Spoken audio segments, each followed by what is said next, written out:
अध्याय 97वा व्यासतीर्थ महात्म्य वर्णन. व्यासतीर्थ महात्म्य वर्णन. ओम नमो नर्मदाय. श्री मार्कंडेय उवाच.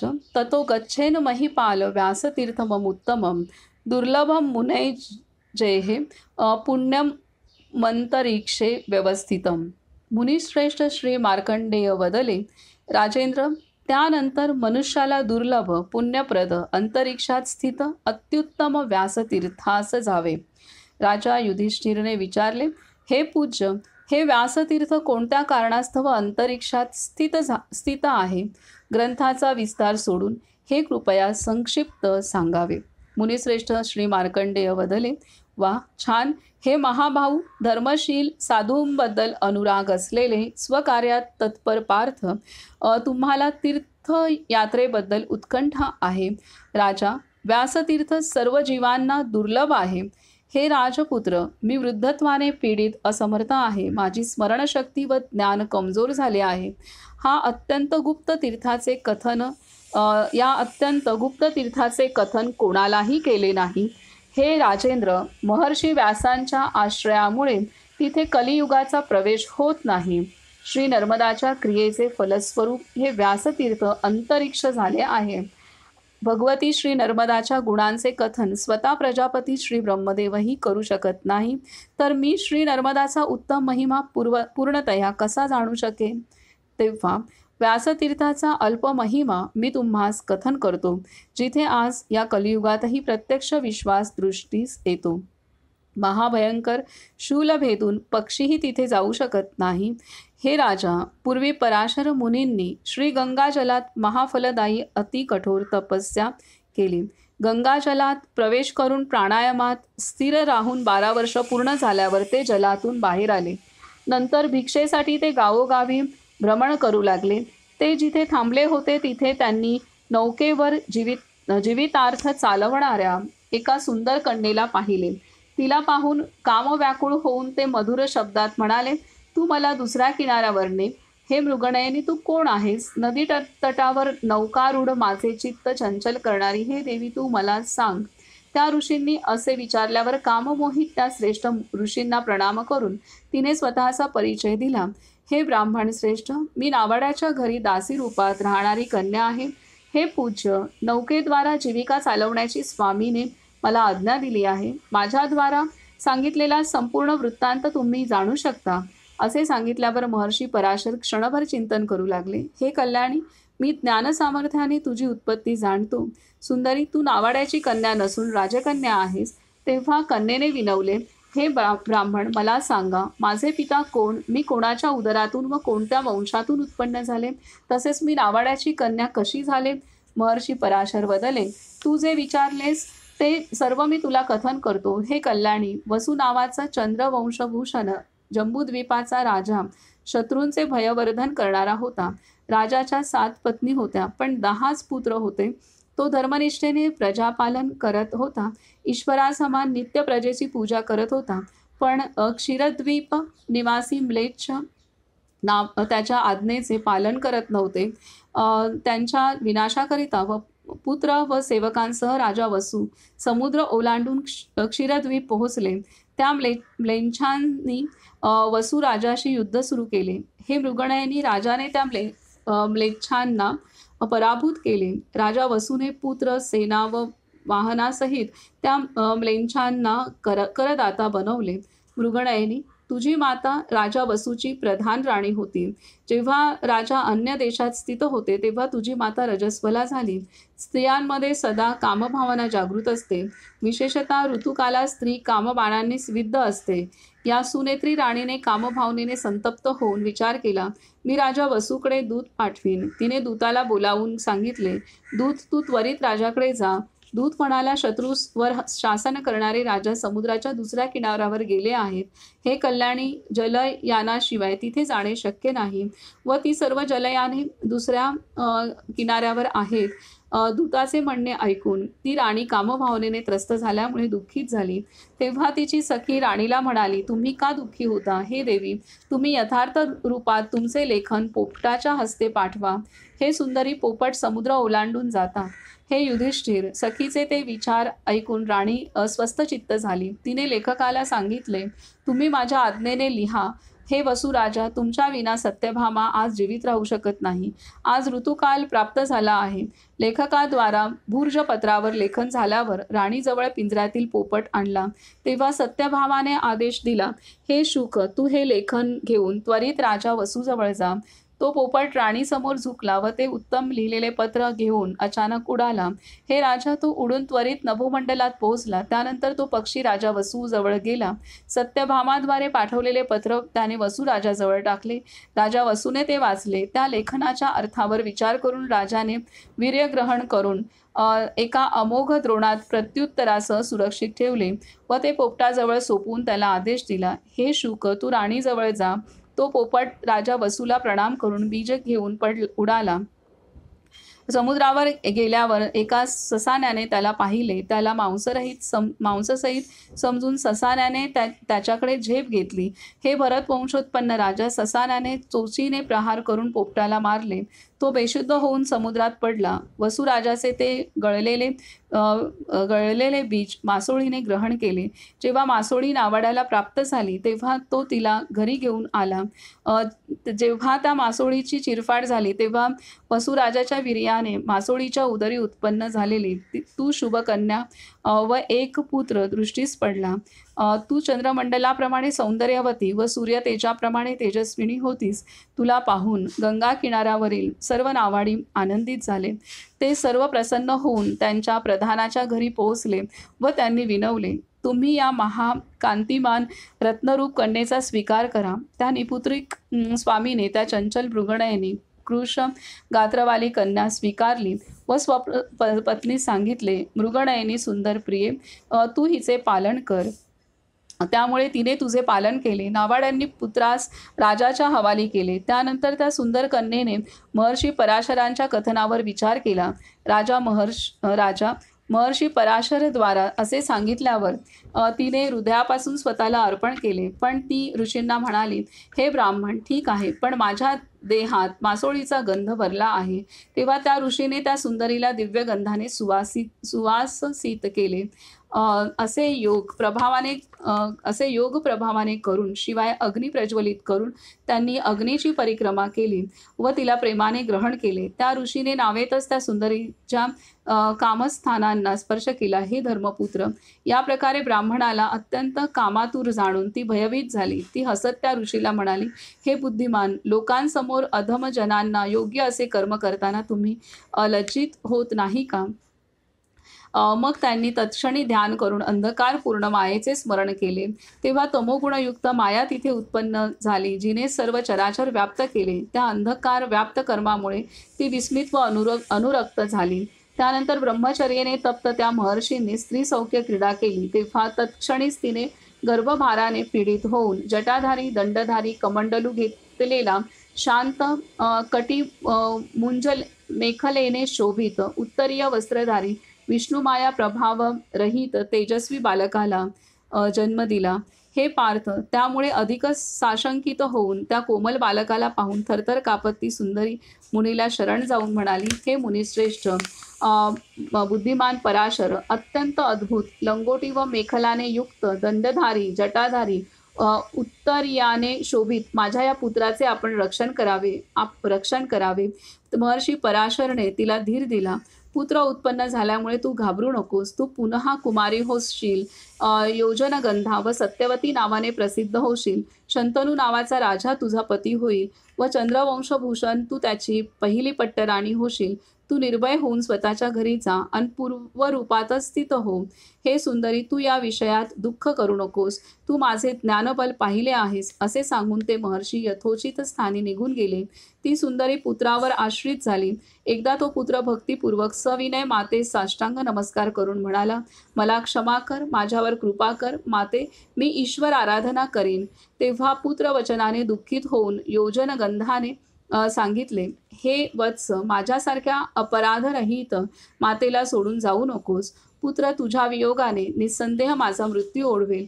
पुत्रासमान स्नेह नाही, नि बंधू समान कुळ नाही. सत्याहून महान धर्म नाही व असत्याहून महापाप नाही. बाल्यावस्थेत तू माझ्यापासून उत्पन्न झालास. आता तू माझा आधार बन.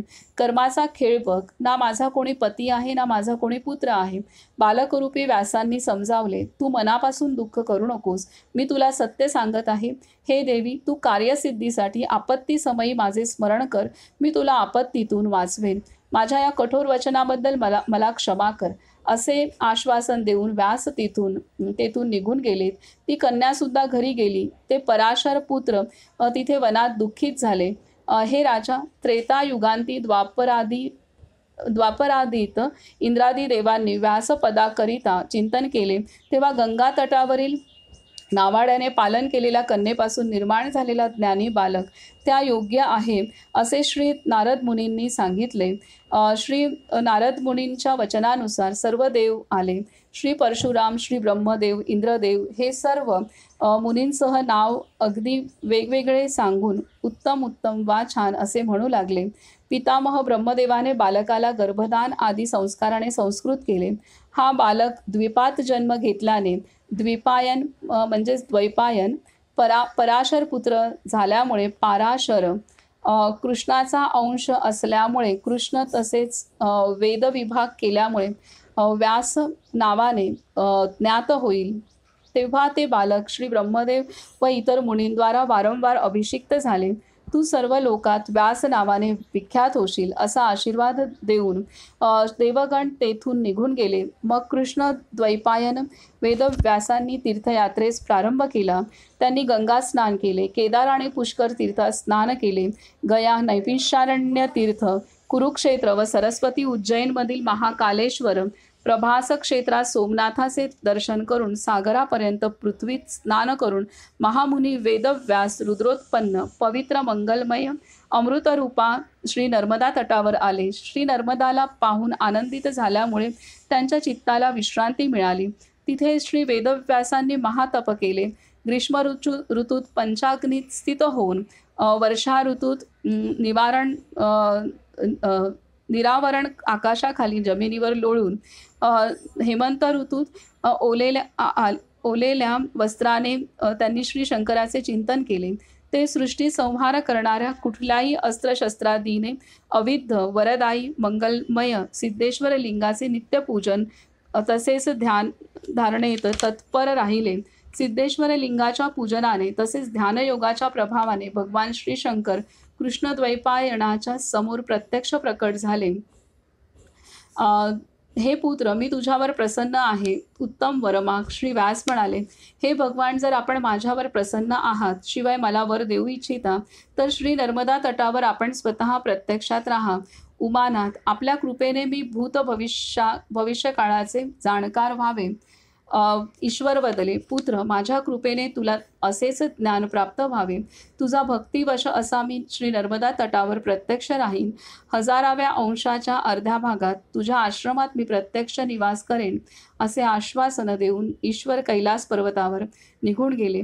कृष्णद्वैपायनांनी योग्य वेळ आल्यावर विवाह केला. शास्त्रानुसार विधिपूर्वक विवाह केल्यावर तसेच पत्नीचे पालन केल्यावर पराशरनंदन श्री व्यासांना पुत्रप्राप्ती झाली. श्री ब्रह्मदेव आदी सर्व देवतांनी वृद्धीचा आशीर्वाद दिला. पुत्रजन्माच्या उत्सवात तीर्थयात्रेच्या प्रसंगाने वशिष्ठ आदी श्रेष्ठ मुनी तसेच पराशर आदी मनु, अत्री,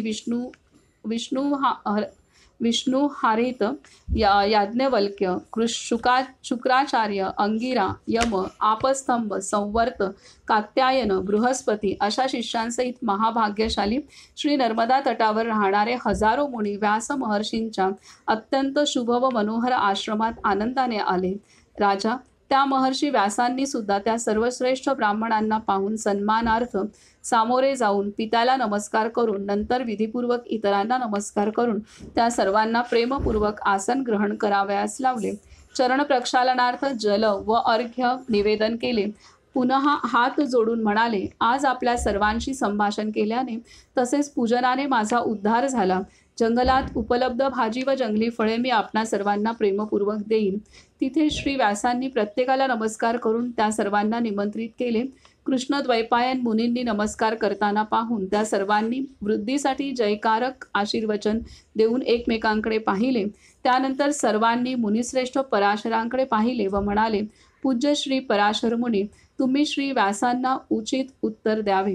तेव्हा पूज्य श्री पराशर मुनींनी त्यांची इच्छा प्रकट करत पुत्र श्री व्यासांना म्हटले, भोजनाची इच्छा असूनही व्रतभंगाच्या भीतीने विशेषतः श्राद्धात श्री नर्मदा तटाच्या दक्षिण तटावर ते भोजन करू इच्छित नाही. श्री व्यास महर्षी आदरपूर्वक उत्तरले, मी आपल्या आज्ञेचे पालन करतो. आपण सर्व क्षणभर थांबा, जोपर्यंत श्री नर्मदाला प्रसन्न करून उत्तम विधी सिद्ध करतो. असे सांगून ते पवित्र श्री नर्मदा तटावर स्थित झाले. अचानक श्री व्यासांनी श्री नर्मदाची स्तुती केली. हे राजा, ती तुम्ही ऐका. अशी ही विलोभनीय कथा आहे. श्री व्यास महर्षी आदरपूर्वक उत्तरले, मी आपल्या आज्ञेचे पालन करतो. आपण सर्व क्षणभर थांबा, जोपर्यंत मी श्री नर्मदाला प्रसन्न करून उत्तम विधी सिद्ध करतो. असे सांगून ते पवित्र श्री नर्मदा तटावर स्थित झाले. अचानक श्री व्यासांनी श्री नर्मदाची स्तुती केली. हे राजा, ती तुम्ही ऐका. हे माते, तुझा जय असो. हे देवी, तुला नमस्कार असो. वरदायी, पापनाशक, अतिफलदायी माते, तुझा जय असो. शुभ निशुंभक पालधारी देवी, तुझा जय असो. सुरनर संकट हरिणी माते, तुला मी नमस्कार करतो. चंद्र सूर्य रूपी नेत्र धारण करणारी देवी, तुझा जय असो. अग्निपेक्षा दैदिप्यमान सुंदरमुखी माते, तुझा जय असो. भैरव देही लीन, तुझा जय असो. अंधक दैत्याचे शोषण करणारी, तुझा जय असो. महिषासुर मर्दिनी शूलधारिणी, तुझा जय असो. सर्व लोकांची पापहारी माते, तुझा जय असो. श्री ब्रह्मदेव आणि श्री रामद्वारा वंदित देवी, तुझा जय असो. सूर्यदेव व इंद्रदेव शिरोवंदित माते, तुझा जय असो. स्कंद व शस्त्रधारी ईशद्वारा अभिनंदित देवी, तुझा जय असो. सागर गामिनी माते, तुझा जय असो. दुःख दारिद्र्य विनाशक देवी, तुझा जय असो. पुत्र व भार्या आदींची वृद्धी करणारी देवी, तुझा जय असो. समस्त शरीरधारींमध्ये शक्तिरूप देवी, तुझा जय असो. स्वर्गदर्शन घडवणारी, दुःखहरण करणारी देवी, तुझा जय असो. व्याधी विनाश करणारी तसेच संसार बंधनातून मुक्त करणारी देवी, तुझा जय असो. सर्व इच्छापूर्ती करणारी, सिद्धांमध्ये श्रेष्ठ माते, तुझा जय असो. या श्री व्यासरचित स्तोत्राचे जो कामक्रोधरहित होऊन भगवान श्री शिवशंकरांसमोर वा शुद्ध भावनेने घरात पठन करतो, त्यांच्यावर महर्षी वेदव्यास व श्री शंकर प्रसन्न होतात. शिवाय सर्व पापक्षय करणारी श्री नर्मदा देवी प्रसन्न होते. पृथ्वीवर जे श्री नर्मदाची स्तुती करतात ते पुन्हा यमलोकात जात नाही. देवी, तुझ्या गुणांच्या संकीर्तनाने प्रजापती श्री ब्रह्मदेवही मोहित होतात. श्री नर्मदे, बृहस्पतीही तुझ्या स्वरूपाचे वर्णन करू शकत नाहीत. तेव्हा हे देवी, तुझे सर्व गुण मी कसे जाणू शकेन? अशा प्रकारे काया वाचा मने श्री व्यासांचे पवित्र भाव जाणून प्रसन्न झालेली श्री नर्मदा वदली, हे महामुनी व्यास, तुमच्या सत्य भाषणाने मी संतुष्ट झाले आहे. जर काही वर मागण्याची इच्छा असेल तर तो मी तुम्हास देते. श्री व्यास म्हणाले, हे देवी, जर तू माझ्यावर प्रसन्न आहेस आणि हे माते, जर तू मला वर देण्यास उद्युक्त आहेस तर तुझ्या उत्तर तटावर ऋषींचे आतिथ्य करण्यास योग्य व्हावेस. श्री नर्मदा वदली, हे व्यासमुनी, मार्गाविरुद्ध कार्यप्रवृत्तीची प्रार्थना उचित नाही. इंद्र, चंद्र, यमदेव सुद्धा मार्गाविरुद्ध चालण्यास असमर्थ आहेत. हे पुत्र, पृथ्वीवर दुर्लभ असा दुसरा वर मागावा. देवीचे ते वचन ऐकून श्री व्यास मूर्छित झाले. आज मला व्यर्थ क्लेश झालेत असे मानून ते खाली पडले. पर्वत वनासहित सारी पृथ्वी विचलित झाली. त्यावेळी मूर्छावस्थेत पडलेल्या श्री व्यासमुनींना पाहून इंद्रदेवासहित सर्व देव हाहाकार करत तिथे आले. वेदविभाग करण्यात तत्पर श्री व्यासमुनींना त्यांनी उठवले. वास्तविक ते श्री व्यासमुनी श्री नर्मदा तटावर ब्राह्मणांकरता कष्ट करत होते, स्वतः करता नाही. गाय व ब्राह्मणार्थ प्राणसुद्धा त्वरित त्यजावा अशा प्रकारे श्रेष्ठ श्री ब्रह्मदेव आदी देवांनी त्या श्री नर्मदाला म्हटले. तेव्हा घाबरलेल्या श्री नर्मदाने शीतल जल नि वायूने श्री व्यासमुनींवर अभिषेक केला. सत्यवती पुत्र श्री व्यासांनी सचेतन होऊन श्री नर्मदा देवीला नमस्कार केला आणि म्हणाले, हे देवी, पूज्य गुरुजनांना सेवनार्थ फलादी घेण्याची विनंती केली, पण माझ्या दुर्भाग्यामुळे ती पवित्र आशा निष्फल झाली. असे साधारण मनुष्याला उत्तम अरण्यातील पुष्प श्री नर्मदा वदली, महातेजस्वी व्यास, या भूतलावर तुझ्या मनाप्रमाणे मला ज्या मार्गाने घेऊन जायची इच्छा आहे त्या मार्गाने विंध्याचलाच्या साथीने मी आज दंडधारी अशा तुमच्या पाठोपाठ गमन करीन. असे सांगितल्यावर महातेजस्वी सत्यवती पुत्र श्री व्यासांनी निज आश्रमाच्या दक्षिणेकडे श्री नर्मदाला चालवले. त्या दंडहस्त तेजस्वी मुनीने हुंकार केला. त्याच्या हुंकाराने भयभीत झालेली श्री रुद्र नंदिनी नर्मदा चालू लागली. दंडाने मार्गदर्शन करीत श्री व्यासाने श्री नर्मदाला पुढे नेले. श्री नर्मदा त्या श्री व्यासांच्या मार्गानुसार पुढे निघाली. इंद्रादी देवांनी तिला तिथे पाहिले. निज सेवकांसह देवांनी तिच्यावर पुष्पवृष्टी केली. श्री पराशर आदी श्रेष्ठ ब्राह्मण अतिप्रसन्न झाले. त्यांचे डोळे उघडले. त्यांनी विचारले, प्रिय पुत्र, तू सांग की मी काय करावे? आम्ही अतिप्रसन्न झालो आहोत. श्री व्यासांनी सांगितले, उग्र तप तसेच महाफलदायी दानाने तेच कार्य करावे जे सर्व सज्जनांना सुखकर असेल. जर आपण माझ्यावर प्रसन्न आहात, शिवाय मी कृपा पात्र असेल, तर माझ्या आश्रमात निशंकपणे राहा. श्री मार्कंडेय वदले, त्यावेळी त्या श्रेष्ठ ब्राह्मणांनी स्नान तर्पण आदी नित्यक्रिया केल्या. त्यानंतर व्यासकुंडात जाऊन सर्वांनी हवनास प्रारंभ केला. नारळ, बिल्वपत्र आदीने अग्नीत आहुती दिली.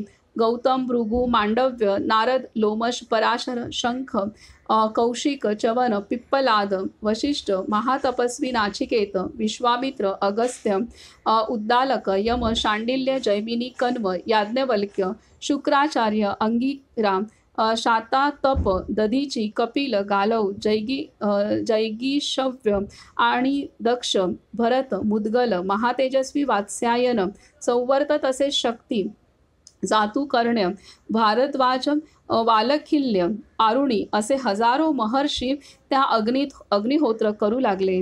हाती रुद्राक्षमाला घेऊन ध्यानयोगात स्थित असे ते एकाग्र चित्ताने त्यावेळी हवन करत होते. तेव्हा तेथे मोक्षदायी व्याधिनाशक एक शिवलिंग उद्भवले.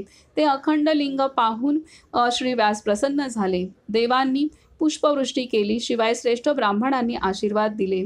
त्रिलोचन भगवान श्री शंकराला पाहून श्री व्यासांनी साष्टांग नमस्कार केला.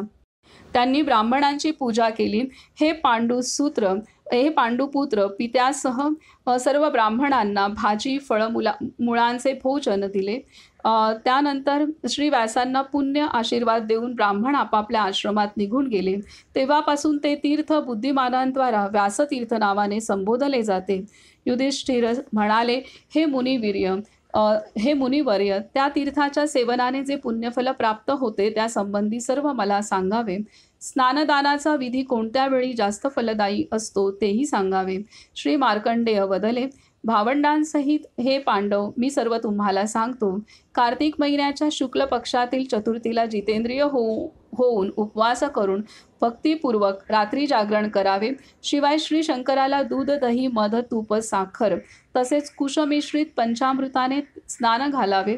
सुगंधित चंदनाने श्री शंकराला लेपन करून सुगंधित पुष्प व बिल्वपत्राने पूजन करावे.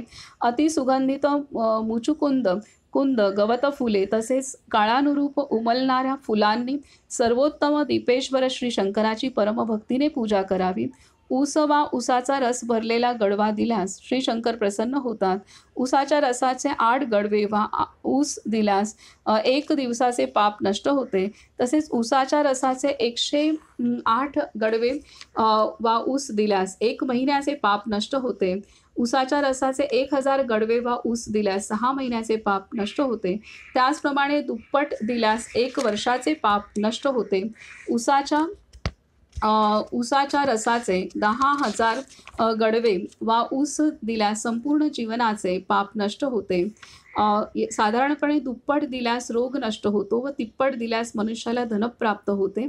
6 पट दिल्यास श्रेष्ठ वक्ता अन त्याच्या दुप्पट दिल्यास मनुष्य सिद्ध होतो. 10 लाख दिल्यास निसंशय रुद्रभाव जागृत होतो. हे राजश्रेष्ठ, बुद्धिमान मनुष्य पौर्णिमेला भक्तिभावाने मंत्रसहित विधीपूर्वक सर्व पापनाशक स्नान करतो. वारुण स्नान म्हणजे जलस्नान, आग्नेय स्नान म्हणजेच भस्मस्नान, ब्राह्मण स्नान म्हणजेच आपोहिष्टा मयोभुवहा आदी मंत्रांनी केलेले स्नान, त्यानंतर देव पितृ मनुष्यांचे तर्पण करतो. म्हणून हे 4 प्रकारचे स्नान सांगितलेले आहे.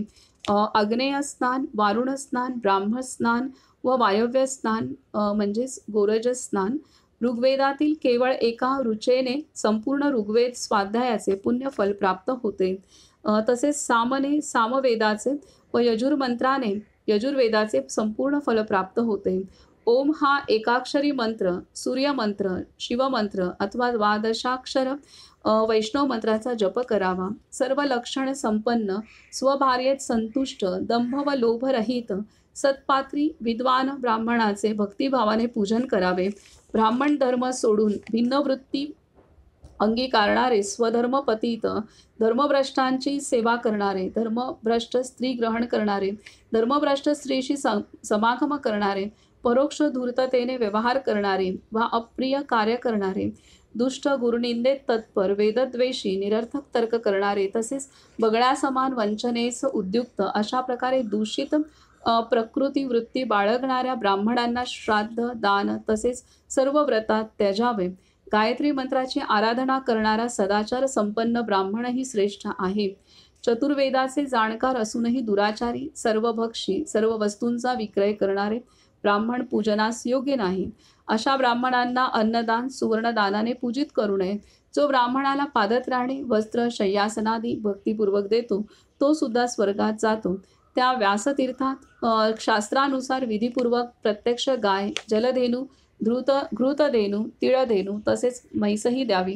काळविटाचे कातडे, तीळ, तूप, कन्या व पुस्तकदाता अक्षय लोक प्राप्त करतात. चांदीचे खूर व धान्यादी सामग्रीने युक्त चांगले धष्टपुष्ट बैल स्वर्गाच्या इच्छेने दान करणारे वा करवणारे स्वर्गात जातात. हे सत्यवचन आहे. सूत्राने द्वीप वा पृथ्वी वेष्टन करणे किंवा भक्तिपूर्वक मंदिर अथवा श्री शंकराचे वेष्टन करणे सारखेच आहे. जो मानव इथे नियमानुसार परिक्रमा करतो, हे राजा, तो जंबूद्वीप, प्लक्षद्वीप, शाल्मली, कुश, क्रौंच, काश, पुष्कर ही सप्तद्वीपवाली सप्तसागरसहित पृथ्वीची परिक्रमा करतो. हे भरतवंशोत्पन्न राजा, जो दीपेश्वर तीर्थात रक्तवर्णीय बैल मोकळा सोडतो तो शिवलोक प्राप्त करतो. ज्या बैलाचे मुख पिवळसर पांढरे तसेच मस्तक, पाय व शेपूट शुभ्र असते तो बैल स्वर्गदर्शक असतो. वर वर्णिलेला बैल नील बैल नावाने संबोधतात. हा नील बैल जो दीपेश्वर तीर्थात मोकळा सोडतो, हे भरतवंशोत्पन्न राजा, तो बैलाच्या रोमसंख्ये इतकी वर्ष स्वर्गात राहतो. हे राजा, श्री व्यासतीर्थाच्या प्रभावाने तो सूर्यलोक, शिवलोक, ब्रह्मलोक, विष्णुलोकात क्रमशः जाऊन तिथले भोग उपभोगतो. तिथे सपत्नीक ब्राह्मणाची पूजा करावी. उत्तम ब्राह्मणाला शुभ्र व लाल वस्त्रे द्यावीत. तसेच जोडीला प्रदक्षिणा घालून म्हणावे, जगाचे स्वामी माझ्यावर प्रसन्न व्हावे. या लोक परलोकात ब्राह्मणासमान कोणी बंधू नाही, जो मला महाभयंकर यमलोकात पतन होण्यापासून मानवाचे रक्षण करेल. इतिहास व पुराण जाणून विष्णुभक्त, जितेंद्रिय, विद्वान, सदाचारी ब्राह्मणाची परमभक्तीने पूजा करावी. विशेषतः सामवेदाचे गायन करणाऱ्या ब्राह्मणाची पूजा करावी. जो मनुष्य घरी राहून भक्तिभावाने दीपेश्वराचे स्मरण करतो त्याला शोक होत नाही, त्याची हानी होत नाही व त्याच्या हातून दुष्कृत्य होत नाही. म्हणून जिथे सत्यवती पुत्र महाभाग श्री व्यास सिद्ध झाले तिथे सिद्धेश्वर लिंगाची प्रथम पूजा करावी. या पूजनानेच महाबुद्धिमान धारासर्प सिद्धी प्राप्त झालेत. राजा, त्या तीर्थात जो देहत्याग करतो तो सूर्यलोक भेदून श्री शिवाच्या समीप जातो. हे भरतवंशोत्पन्न राजा, महायुद्धात देहत्याग करणारा 60,000 वर्ष व गोपालनात देहत्याग करणारा 80,000 वर्ष शिवलोकात निवास करतो. तसेच उपवासाने देहत्याग करणाऱ्यास अक्षय गती प्राप्त होते. पिता, पितामह, प्रपितामह निज वंशातील येणाऱ्या वायुरूप पुरुषांचे निरीक्षण करतात. ते विचार करतात, आमच्या गोत्रात असा कोणी पुत्र आहे की जो आम्हाला तिळमिश्रित जल कार्तिकी व वैशाखी पौर्णिमेला देईल आणि तिथे तीर्थसेवन केल्याने आम्ही स्वर्गलोकात जाऊ. हे सर्वश्रेष्ठ दीपेश्वराचे महात्म्य मी तुम्हाला सांगितले. हे राजा, जो तिथे जाऊन परमभक्तीने याचे पठण वा श्रवण करतो तो पापरहित होऊन शिवलोकात प्रसन्न राहतो. श्रेष्ठ मुनींनी या तीर्थास पापमुक्त करणारे सर्वश्रेष्ठ तीर्थ मानले आहे. हे व्यासतीर्थ निसंशय सर्व मनोरथ पूर्ण करणारे आहे. हा श्री स्कंद पुराणातील रेवाखंडाच्या पूर्व भागातील व्यासतीर्थ महात्म्य वर्णन नावाचा 97वा अध्याय पूर्ण झाला. तर असं हे व्यासतीर्थ आहे. व्यासांचं ऋषी पराशर ह्यांनी 12 वर्ष कठोर तपस्या केल्यानंतर त्यांना त्यांच्या माध्यमातून व्यासांचा जन्म झालेला आहे. आणि तो कसा जन्म झाला ते आपण सविस्तर पाहिलं. आणि त्यानंतर जन्म झाल्यानंतरच तेव्हाच व्यास हे पूर्ण पुरुष होते. म्हणजे पूर्ण असे लहान बाळ तान्ह वगैरे असं नव्हते, तर ते पूर्ण जटाधारी या स्वरूपातच त्यांचा ते तसे प्रकट झालेले आहेत. तर यातूनच लक्षात येतं की जरी ते नावेमध्ये त्यांनी जरी क्रीडा केली असेल तरीसुद्धा असा जटाधारी पुत्र निर्माण होणं, तर हे सर्व योगबलाच्या या क्रीडा असतात. ह्या आपल्या साधारण मनुष्यांसारख्या क्रीडा नसतात, हे आपल्या लक्षात यायला पाहिजे. कारण असं साधारणही नाही, असा जन्मताच असा पुत्र निर्माण होणं जो जटाधारी आहे, दंडधारी आहे, असा निर्माण होणं हे असं सामान्य नाही आहे. तर त्या योगिक क्रीडा आहेत. आणि विश्वाला व्यास देणं ही पराशर मुनींनी केलेलं ते व्यासांची आवश्यकता, व्यासांकडून कार्य होणार आहे. वेदांचं पुराणांचं जे विभाजन केलेलं आहे, तर हे सर्व एक होतं. एकच वेद होते, एकच पुराण होतं, त्यातनं 4 वेद निर्माण करणं, त्याचे विभाग करणं, 18 पुराण निर्माण करणं एकाच पुराणातून 18, तर हे विभाजनाचं कार्य सोपं नाही आहे. तर हे सर्व व्यासांकडून होणार होतं. यासाठी व्यास जन्म होणं गरजेचं आहे. त्या योग बलातनं ते निर्माण झाले, पूर्ण तयारच असे निर्माण झालेले आहेत.